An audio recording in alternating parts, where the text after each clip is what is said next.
भगवान की सभी प्यारे प्यारे भक्तों को राधे राधे भैया जी की तरफ से जय श्री राधे, जय श्री श्याम। अब आज हम इस वीडियो में आपको बताने जा रहे हैं कि श्री गिरिराज जी महाराज की पूजा यानी गोवर्धन भगवान की पूजा हमें कब करनी है। कुछ भक्तों की, बंधुवरों, मित्र सखाओं की कमेंट आई कि दीपावली की जस्ट एक दिन पश्चात ही गोवर्धन महाराज की पूजा होती है, लेकिन अब की गोवर्धन महाराज की पूजा एक दिन बाद नहीं, उसके और एक दिन व्यतीत करने के पश्चात में पूजा की जाएगी। अब की जो गोवर्धन महाराज की पूजा है वो 13 नवंबर को दिन सोमवार को नहीं, जबकि 14 नवंबर दिन मंगलवार को पूजा की जाएगी। क्यों? क्योंकि सूर्य ग्रहण अमावस्या की तिथि में पड़ता है और 2023 का अंतिम सूर्य ग्रहण की छाया भी उपछाया देखने को मिलेगी, लेकिन उपछाया का ग्रहण भारत में आएगा, लेकिन उसका कोई प्रभाव नहीं होगा भारत में किसी व्यक्ति विशेष पर, लेकिन सूतक काल का समय अवश्य रहेगा। इसी वजह से 13 नवंबर को यानी दिन सोमवार को हम गोवर्धन महाराज की पूजा नहीं करेंगे।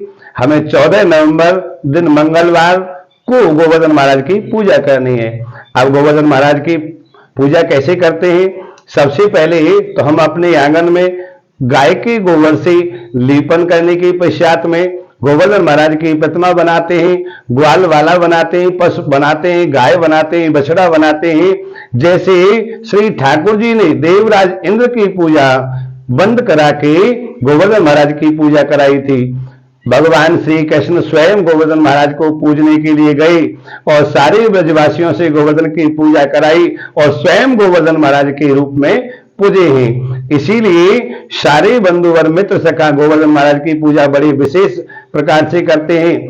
तो हमें भी भगवान कृष्ण की हमारे शास्त्रों के द्वारा जो संकेत मिलता है, जो रास्ता व्यवहार चलने को मिलता है, उसे अपनाते हुए हमें भी गोवर्धन महाराज की पूजा करनी विशेष कर मानी जाती है। लेकिन अब की जो दीपावली, कार्तिक मास की जो अमावस्या होती है उस रात्रि दीपावली होती है और उसके एक दिन पश्चात गोवर्धन महाराज की पूजा की जाती है। लेकिन सूर्य की आभा और सूतक काल के कारण 13 नवंबर को हम गोवर्धन महाराज की पूजा नहीं करेंगे। 14 नवंबर दिन मंगलवार को ही गोवर्धन महाराज की पूजा होगी। अब गोवर्धन महाराज की पूजा किस प्रकार की जाती है? जो हमने गाय के गोबर से गोवर्धन महाराज की प्रतिमा बनाई है, मूर्ति जो बनाई है, उसका हम दूध से, दही से और खीलों से पूजन करते हैं और पूजन करने के पश्चात में गोवर्धन महाराज से अन्न धन की कामना करते हैं और हमारे यहाँ पशुधन में कोई रोग पैदा न हो इसलिए भी गोवर्धन महाराज की पूजा की जाती है। अगर गिरिराज जी महाराज की यानी गोवर्धन भगवान की कृपा हो जाए तो हमारे घर में पशुओं पर कभी भी कोई रोग धोख का प्रभाव नहीं पड़ता। अब पूजा का समय क्या रहेगा? क्योंकि जितने भी वार्षिक त्योहार होते हैं इनका पूजन का समय प्रदोष काल से लिया जाता है, प्रदोष काल में इनकी पूजा करनी चाहिए।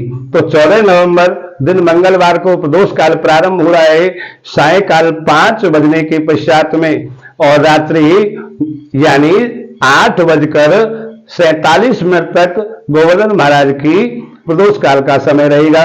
तो इसी मध्य में हमें गोवर्धन महाराज की पूजा करनी है। गोवर्धन महाराज की पूजा हमें कितने समय तक करनी है?